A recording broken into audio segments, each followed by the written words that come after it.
안녕하세요. 이너월드입니다. 저번 영상에서 제가 트윈 플레임과 소울메이트에 대해 언급했었는데요. 트윈 플레임과 관련한 실제 경험담을 원하시는 분들이 많아서 이번 영상에서는 경험담 위주로 알려드리려고 합니다. 이번에도 역시 참고한 책은 피터 마운트 샤스타의 마스터의 제자입니다. 이 책 안에서는 저자인 피터의 스승님인 펄이라는 할머니가 나오는데요. 이 펄이라는 분과 피터 모두 쌍둥이 영혼과의 경험이 있어서 오늘은 이 두 분의 경험담을 각각 소개해 드릴게요. 먼저 펄의 이야기를 소개해 드릴 텐데요. 쌍둥이 불꽃에 관심을 가지는 분들의 얘기를 들어보면 간혹 자신의 쌍둥이 불꽃을 너무 만나고 싶어 하거나 그 사람과 깊은 관계가 되고 싶어 하는 분들도 계신 것 같아요. 하지만 여기서 중요한 건 내가 쌍둥이 불꽃과 어떻게 만날 것인가, 그 사람과 어떻게 이어질 것인가가 아니라 쌍둥이 불꽃의 영적 의미는 무엇이고 우리는 어떤 가이드에 따라 행동해야 하는가가 핵심이기 때문에 이를 위주로 이야기를 들려드리겠습니다. 펄의 쌍둥이 불꽃 이야기는 아주 고대에서부터 이어집니다. 피터의 말에 따르면 펄은 지금으로부터 대략 11,000년 전쯤 캘리포니아 샤스타산 인근에 비행선을 타고 지구에 도착한 우주인의 환생이었습니다. 펄의 사명은 아직 미숙한 단계에 있는 인류의식의 진화를 돕는 것이었는데요. 이에 따라 펄은 지구에서 환생을 거듭하면서 대부분의 생애 동안 영적인 가르침을 펴는 스승으로 살았습니다. 하지만 그중 한 생애에서 펄이 자신의 낮은 자아의 욕망에 굴복한 일이 있었습니다. 그 생애에서의 펄은 지금의 샌프란시스코 근처에 있었던 아틀란티스 사원에서 젊은 여성들을 가르치는 교사였습니다.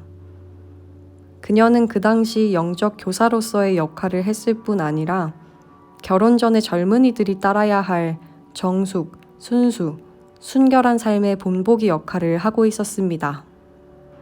하지만 펄은 그 생애에서 사원의 경비 단원들 중 하나와 관계를 맺게 되면서 낮은 자아의 욕망에 굴복하게 되었는데 그 당시 그녀는 자신과 관계를 맺은 그 상대방이 자신의 쌍둥이 불꽃이었음을 모르고 있었다고 합니다. 다시 말해 그는 그녀의 내적 불꽃의 남성적 측면이었습니다. 그들의 부적절한 관계가 사람들에게 알려지자 그녀의 학생들은 그녀에 대한 믿음은 물론 그녀가 가르쳤던 진리에 대한 믿음도 잃어버렸습니다.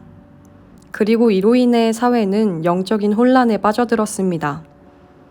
이렇게 신성한 에너지의 초점이 혼란에 빠지자 그 지역과 사회를 완전히 파괴시키는 엄청난 지진들이 발생하게 됩니다. 그녀는 영적 사명에 반하는 이러한 인간적 불복종으로 인해 그 이후의 모든 생애들에서 그 실패에 대한 죄책감에 시달렸고 그 영향은 현 생애까지 이어지고 있었죠.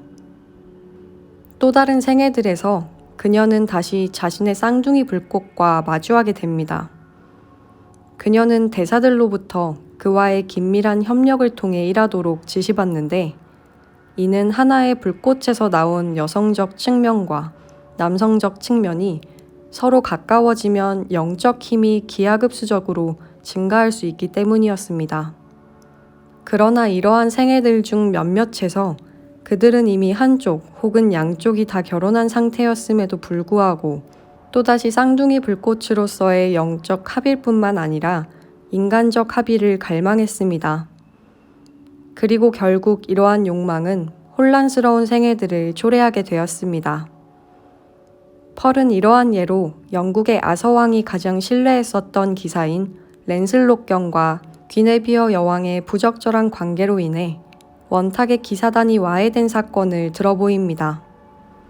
이 역사적 사건은 고대 영국에서 일어났던 내적 신성에 대한 집단적 각성과 깨달음의 상징이었던 성배 탐색의 갑작스러운 종말을 불러오게 되었고 펄은 이것이 내적 신성에 대한 불복종과 배신이 얼마나 광범위하고 파괴적인 결과들을 초래하는지 보여주는 좋은 예라고 설명합니다. 책에 나온 펄의 생애 속에서 펄의 쌍둥이 불꽃은 밥이라는 남성이었는데요. 그녀는 첫 결혼을 시드니라는 남성과 하게 됩니다. 펄은 자신과 시드니가 상호 보완적인 관계였으며 그와의 관계를 통해 어떤 정서적 안정을 이룰 수 있었다고 말했습니다. 펄의 설명에 따르면 우리는 펄과 시드니의 관계처럼 상호 보완적인 영혼과 관계를 맺도록 인도될 때도 있고 쌍둥이 불꽃이나 완전히 상이한 성향을 지닌 영혼들과 관계를 맺도록 인도될 때도 있다고 합니다. 우리가 어떤 관계로 인도될지는 우리가 개발해야 할 자질이 무엇이냐에 따라 달라진다고 하네요. 펄은 시드니와의 이혼 후 얼마 지나지 않아 쌍둥이 불꽃인 밥과 그 생애에서 다시 만나게 되었습니다. 둘의 이러한 만남은 대사들이 주도한 일이었는데요. 대사들은 펄과 밥이 자신들의 영적인 가르침들을 펴기 위한 그들의 새로운 메신저로 활동하길 바라고 있었습니다. 그러나 이러한 일 안에는 여러 위험도 도사리고 있었습니다. 반으로 나뉘었던 불꽃이 다시 하나로 합쳐지면서 형성된 힘은 모든 잠재된 것들이 표면으로 나타나게끔 만드는데 그러면서 정화되지 않은 부정적 감정 에너지들도 같이 나타날 수 있기 때문입니다. 아무튼 밥과 펄은 2차 세계대전 때 같은 군사기지에 배속되어 일했었고 그곳에서 둘 사이의 영적인 연결을 유지했지만 결코 연인 사이는 아니었다고 합니다. 그들은 그들이 섬기는 대사 세인트 저메인에 의해 각자의 길을 가도록 인도되었으며 밥은 전쟁이 끝난 후에 다른 여성과 결혼하도록 인도되었습니다. 처음에 펄은 슬픔에 잠겼지만 결국 그들이 각자 다른 진화의 길을 걷고 있고 각자가 수행해야 할 특정 사명에 필요한 환경과 파트너들이 주어졌다는 사실을 이해하게 되었습니다. 그 후 펄은 자신이 개발해야 할 특성을 지니고 있는 제리라는 남성과 재혼하게 됩니다. 이 둘은 원래 서로 아무런 감정이 없는 사이였지만 대사 세인트 저메인이 이 둘의 결혼에 대한 바람을 나타내자 둘은 결혼을 결심하게 됩니다. 그 후 펄은 여생을 이 제리라는 남성과 보내면서 영적 가르침을 펼치는 데 헌신하다가 세상을 떴습니다.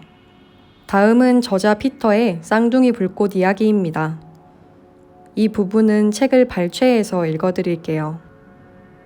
어느 화창한 가을날, 한 젊은 여성이 마을에 나타났다. 그녀의 이름은 엘리자베스로 나보다 10살이 어렸다. 그녀는 내게서 특이한 욕망을 불러일으켰다. 그것은 마치 이전에는 미처 알지 못했던 나 자신의 일부, 결코 떨어지고 싶지 않았던 나 자신의 일부를 보는 느낌이었다. 어느 오후, 우리는 대사들의 가르침에 관해 대화를 나누며 차를 마시고 있었다. 그렇게 서로의 눈을 응시하던 우리는 명상 상태에 빠져들었다. 엘리자베스의 얼굴은 아마 전생의 모습인 듯한 얼굴들로 변하고 있었다. 이 얼굴들 대부분은 나에게 익숙하게 느껴졌다. 우리가 하나로 존재했었던 그때로 시간을 거슬러가는 동안 엘리자베스도 내 얼굴이 변하는 모습을 보고 있었다. 나는 이게 내가 평생 기다려온 진정한 사랑이야, 틀림없어 하는 느낌이 들었다. 앞으로 우리의 관계가 어떤 모습이 될지는 모르지만 딱 한 가지만큼은 확실했다. 이제 막 되찾은 이 오래된 사랑과 다시 헤어지게 된다면 절대 견딜 수 없으리라는 사실 말이다. 일상적 의식을 되찾은 우리는 물리적 차원으로 돌아왔다. 차는 다 식어 있었다. 그녀는 차를 데워주겠다고 했지만 나는 내가 여기에 있는 이유를 망각하게 만드는 그 에너지의 소용돌이 속으로 휩쓸리기 전에 빨리 자리를 떠야 한다고 느꼈다. 나는 다시 가슴 중심으로 돌아갈 필요가 있었다. 그리하여 근원 속에서 나 스스로를 더 단단히 세우고 무엇을 해야 할지 혹은 아무 행동도 하지 말아야 할지 알아내야만 했다. 엘리자베스와의 하나됨을 느낀 나는 우리가 쌍둥이 불꽃이 아닐까 하는 생각이 들었다. 펄은 쌍둥이 불꽃, 즉 한 존재에서 분리되어 나온 남성적 측면과 여성적 측면에 대해 언급한 적이 있었다. 그녀는 개체성이라는 배움을 얻기 위해 아주 오래전에 이러한 분리가 있었으며 이 둘은 배움이 끝났을 때 다시 합쳐질 운명이라고 말했었다. 나는 답을 알기 위해 기도했고 대사들에게 한 맹세를 유념했다. 그리고 그러는 동안 내 운명이 여기에 달려있음을 느끼면서 엘리자베스와 거리를 두었다. 책을 잠시 설명하자면 이 당시 피터는 대사들의 제자가 되는 조건으로 금욕 서약을 합니다. 그래서 일부러 엘리자베스와 거리를 두지만 엘리자베스는 그 사실을 모르기 때문에 피터가 자신에게 거리를 두자 질투를 유발하려는 듯이 다른 남자들과 사귀기 시작합니다. 심지어 피터의 친구와 사귀기도 하죠. 피터는 마음속으로 엘리자베스를 너무도 좋아하기에 이런 현실의 질투와 고통을 느낍니다. 이 다음 일어난 일을 계속 들어보시죠. 나는 엘리자베스와 내가 대사들이 머지않아 함께하도록 이끌 쌍둥이 불꽃인지 다시 궁금해지기 시작했다. 아니면 우리는 그저 소울메이트 관계일 수도 있었다. 그러면 전생에 함께했던 파트너인 우리가 이번 생에서도 함께할 수 있었다. 나는 우리의 내적 연결에 대한 진실을 알기 위해 기도했다. 그날 밤 나의 기도는 놀라운 방식으로 응답받았다.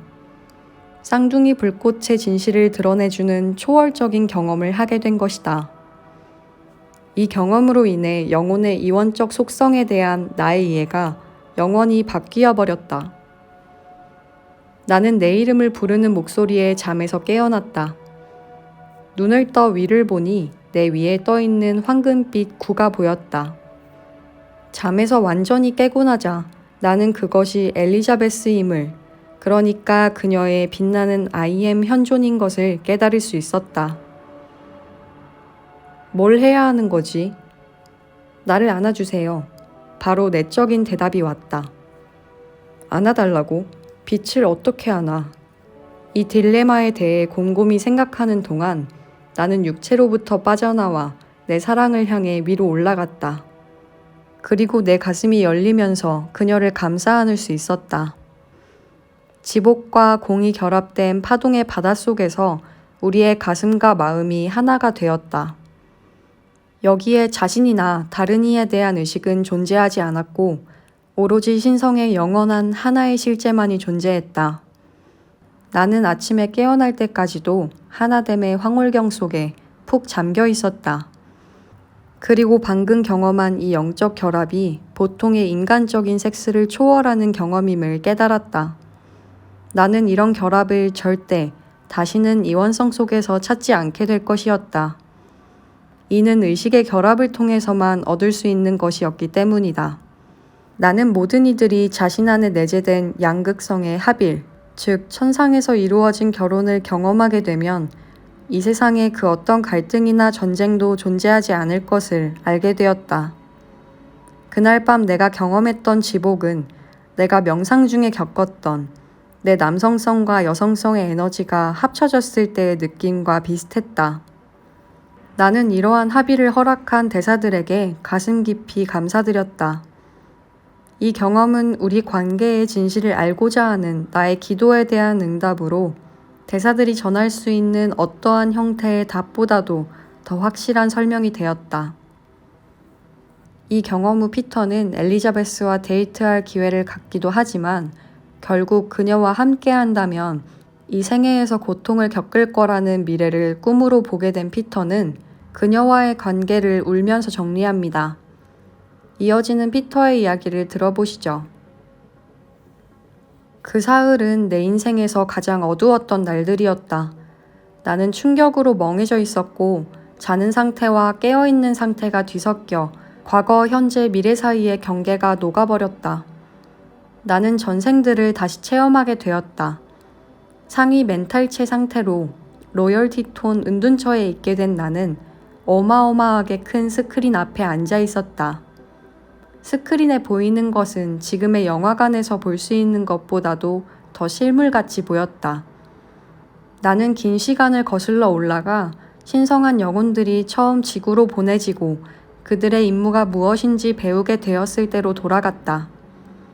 신적 자아의 남성적 측면과 여성적 측면이 외적으로 발현된 존재인 이 쌍둥이 불꽃들은 창조계의 현연한 사랑의 화신들로 구현되도록 만들어졌다.